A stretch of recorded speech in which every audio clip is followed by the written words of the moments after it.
bà xôm group nâng chấm điệp xua bring bật đai cầm pung tại tu sana bring bật cho bà chia nơi chăm ấy bẹ pon chỉ mùi nâng cả này kia tập cam đo xả hái đài này chứt kháng nữa bạn vừa ca xây lui từ lơ quát và đôi chia của pun rồi bóc quát ở chấm nuôn ở pi rồi là hồi có ca tới chỉ có đây kia tập cam đo có cào được nông ở tắc đây ở khang sọc xã khai cả đá bring bật ban chăm ấy bà đài ở kia tập co pi nạp ở đây của pun nâng ban sầm lập ở côn xây rồi bóc quát nông cả ở đây chấm rất ở tia vô prạ chấm nuôn 10,000 đô la rồi xa tay mà đai ở phúc nè quạt mình ban oi ta mà vây để chỉ ca sna xong rồi bỏ khi ta có đại ban chập chầm đất côn quạt nắng còn khi ta có đại chỉ nẹt chật kháng hồi chỉ nẹt chập bẹm nó mà trong cua xa quạt tiết nó có ban ở vô côn rồi bỏ quạt từ sầm lập cho dạng là thom tay mà đông lời ở phúc rồi bỏ quạt một đo sna ca rồi bỏ nhom to tay mà đông làm bay sna xong oi khang tà la ca lục người ta chui bẩn lươnនៅក្នុងដី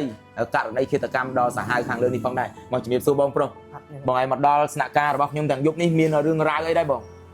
មានហៅថាឈឺចិត្តចង់ថាបាត់បង់កូនជាស្រឡាញ់ហើយគ្រួសារទៅឈឺចាប់ទៀតកូនរបស់បងឈ្មោះអីដែរបងដែលត្រូវបានគេរណាមែនសិនបង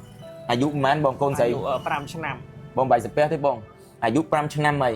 បងអាចរៀបរាប់បានទេនៅថ្ងៃកើតហេតុហ្នឹងមូលហេតុអីបានគេស្លាប់កូនមួយថ្ងៃបងថ្ងៃគាត់ស្លាប់នៅថ្ងៃទី10ខែឧសភាថ្ងៃទី10ខែឧសភាបងបាទមូលហេតុអីបានឃាតករនឹងយកកូនរបស់បងទៅសម្លាប់បងគាត់អូសដៃពីផ្ទះកូនខ្ញុំដើរលេងហើយគាត់អូសដៃទៅសម្លាប់ក្នុងផ្ទះបង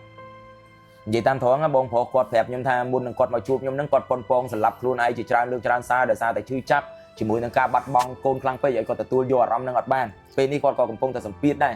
តែខ្ញុំមិនចង់ផ្សាយទេរឿងនេះមិនតែបងប្រុសខ្ញុំមើលទៅគាត់សម្ពាធអញ្ចឹងទៅគាត់សង្វរថាបើខ្ញុំមិនផ្សាយគាត់ទៅលោតទឹក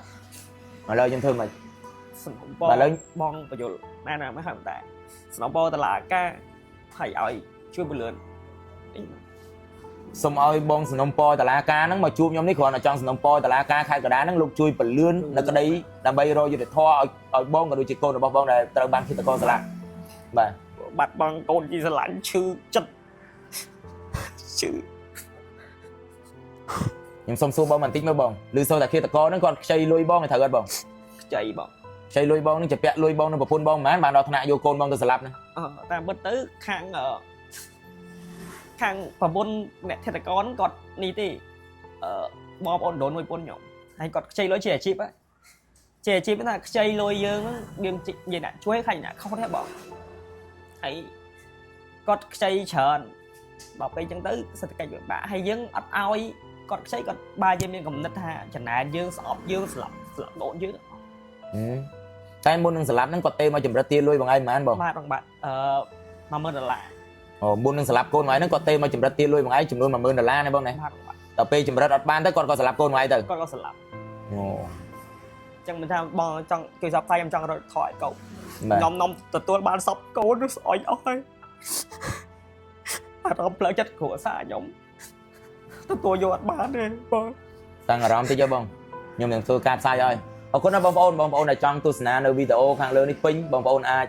ទស្សនាបាននៅលើអង្គភាពព័ត៌មានវិទ្យ News នៅពេលបន្តិចទៀតនេះដោយសារតែឥឡូវនេះប្រពន្ធខ្ញុំគាត់ថតដើម្បីធ្វើការបង្ហោះដើម្បីឲ្យបានបងប្រុសគាត់អស់ចិត្តព្រោះគាត់អង្គុយយំមួយថ្ងៃហើយអរគុណបងប្អូន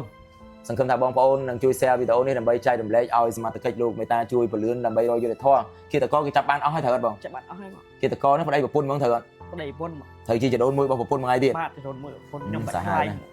អរគុណបងប្អូន